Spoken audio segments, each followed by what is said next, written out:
La columna vertebral está compuesta por la superposición de 24 huesos independientes, distribuidos según las regiones que ocupan en 7 cervicales, 12 dorsales, 5 lumbares, el sacro y el coxis. Estos cuerpos vertebrales se hallan íntimamente unidos unos con otros por formaciones fibrocartilaginosas, los discos intervertebrales que desempeñan además una importante función en la movilidad del raquis.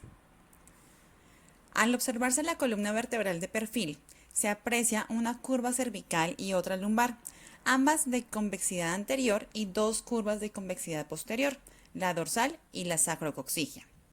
Visto por detrás, un raquis normal se presenta prácticamente como una línea recta. Cada vértebra está constituida por una masa compacta que forma su parte anterior, llamada cuerpo vertebral, y una serie de prolongaciones como las apófisis articulares, transversas, espinosas y las láminas, que en su conjunto reciben el nombre de arco posterior. Este se halla unido al cuerpo vertebral por los pedículos y el conjunto limita el agujero vertebral. El hueso sacro, situado en la parte posterior de la pelvis, entre los dos huesos ilíacos, sirve de base de sustentación para la columna lumbar y se continúa hacia abajo con el coxis.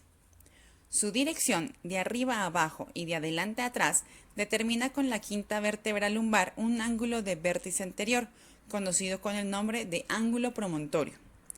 Por último, el coxis, parte terminal de la columna vertebral, está formado por 4 o 5 vértebras rudimentarias. Las principales funciones de la columna vertebral son proteger la médula espinal y sus zonas cercanas, mantener el tronco erguido, estabilizándolo a su vez en contra de la fuerza de la gravedad, proporcionar movimiento en el tronco dando estabilidad y flexibilidad a la hora de realizar las actividades cotidianas, absorber y distribuir las cargas que recibe el tronco, mantener el equilibrio corporal y ejercer de anclaje para los distintos músculos y órganos. Gracias a la columna vertebral y al conocimiento de la posición anatómica, entendemos que los movimientos del cuerpo humano son capaces de realizar mediante la flexión, extensión, inclinación, flexión lateral y rotaciones. La OMS en el 2004 considera que los principales factores de riesgo en el desarrollo de trastornos musculoesqueléticos se pueden presentar gracias a esfuerzos excesivos, fuerzas muy intensas, cargar o portar objetos muy pesados y durante un largo tiempo, intervalos de repetición en día, horas por día de dichos esfuerzos, tiempo que se está expuesto.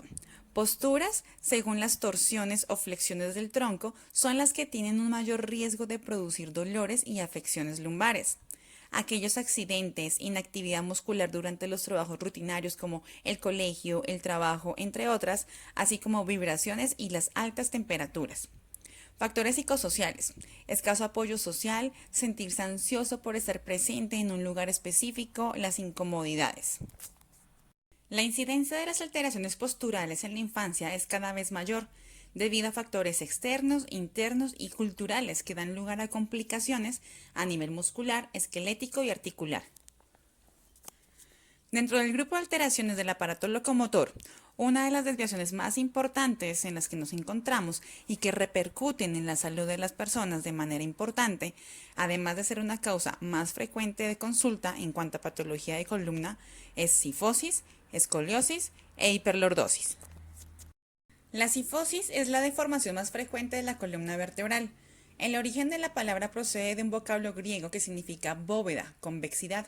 Es una convexidad posterior de uno o varios segmentos del raquis y alteraciones de las vértebras que adoptan una forma típica de cuña.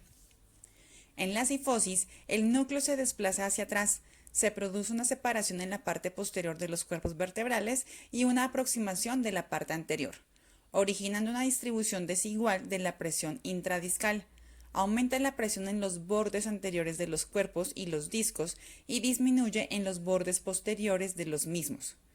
Se distienden los ligamentos, tendones y músculos situados en la convexidad y se retraen o se acortan los situados del lado cóncavo de la curva. La cifosis puede llegar a originar cuadros álgidos o ser asintomáticos. Las algias se localizan en el vértice más acentuado de la deformación.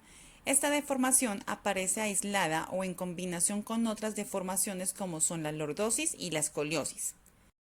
La cifosis puede ser congénita, postural, neuromuscular, traumática o quirúrgica, metabólica, irradiada, por displasias del raquis, enfermedades del colágeno, tumores, mielomeningocele, entre otras. La palabra lordosis proviene del griego que significa curva. La definición de lordosis es una curva sagital del raquis de convejidad anterior. La bipedestación, logro del ser humano, en su estado evolutivo originó en el raquis un enderezamiento y posteriormente una inversión de la curvatura de la región lumbar. En el embrión humano de 48 días antes de aparecer la calcificación, el raquis presenta una curva de concavidad anterior y no existen curvas lordóticas. Al nacer, y por la acción de extender los músculos, la pelvis se inclina en sentido anterior y se inicia la lordosis lumbar y posteriormente la cervical al comenzar a levantar la cabeza. Las curvas fisiológicas del ser humano son adaptaciones a la bipedestación. Le denominamos lordosis a las concavidades de la curva. En la espalda hay dos lordosis, la cervical y la lumbar.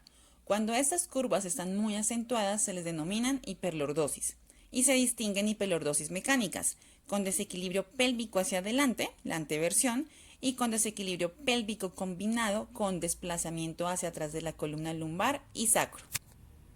La palabra escoliosis deriva del griego y significa sinuoso o curva. En medicina, se utiliza para definir una deformidad compleja de la columna vertebral común a muchas causas y en ciertas ocasiones la única expresión de una patología subyacente. La escoliosis es una desviación tridimensional de la columna en los planos frontal, horizontal y sagital, con una reducción de la cifosis dorsal y de la lordosis lumbar fisiológicas. Complejo estabilizador. El suelo pélvico o periné es el conjunto de músculos y tejidos conjuntivos que tapiza la parte inferior de la pelvis. Cierran la cavidad abdominal en su parte inferior y su función principal es sostener los órganos pélvicos, como la vejiga, uretra, útero, vagina y recto, en la posición adecuada porque de ello depende su normal funcionamiento. Su principal componente es el músculo elevador del ano, un músculo que cubre la mayor parte de la pelvis. Los órganos pélvicos pueden dividirse en tres compartimentos: anterior, vejiga y uretra; medio, útero y vagina; próstata y vesículas seminales; y posterior, recto, conducto anal y aparato esfinteriano.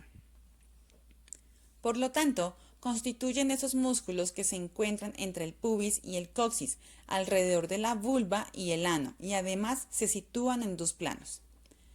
Plano superficial, cuya función más importante es la sexual, aunque también ayuda a sostener los órganos pélvicos. Y el plano profundo, llamado periné profundo o posterior, formado por los músculos que efectivamente sujetan dichos órganos, controlan los esfínteres y mejoran la calidad de las relaciones sexuales.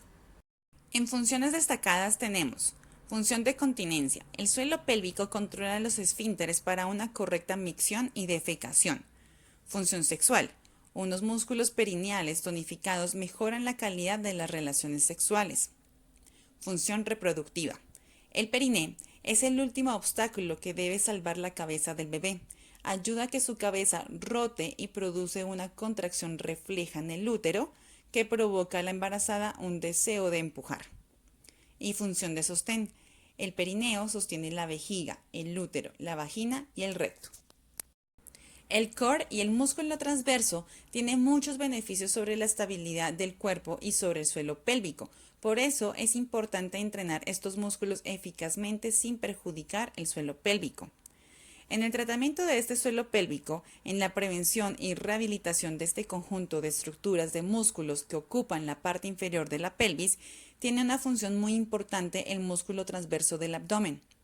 El suelo pélvico no se trabaja de forma aislada, sino que se relaciona con otras partes del cuerpo, como la pared abdominal, el diafragma, columna lumbar. Por eso es necesario tener el control de esta zona del cuerpo. Siempre que se contrae y se relaja la musculatura del suelo pélvico, hay que tener especial atención en la respiración. Realizar una contracción de los músculos que lo rodean en los orificios del periné como si se quisiera cerrar y elevarlos hacia el interior. Mientras se contrae, hay que seguir respirando de manera natural. No hay que aguantar el aire ni hay que cambiar el patrón respiratorio habitual. Este punto es muy importante. Hay que conseguir contraer la musculatura sin alterar la respiración para que más adelante se pueda activar el suelo pélvico ante un aumento de presión puntual, con lo que se puede llegar a producir acciones al toser y al estornudar.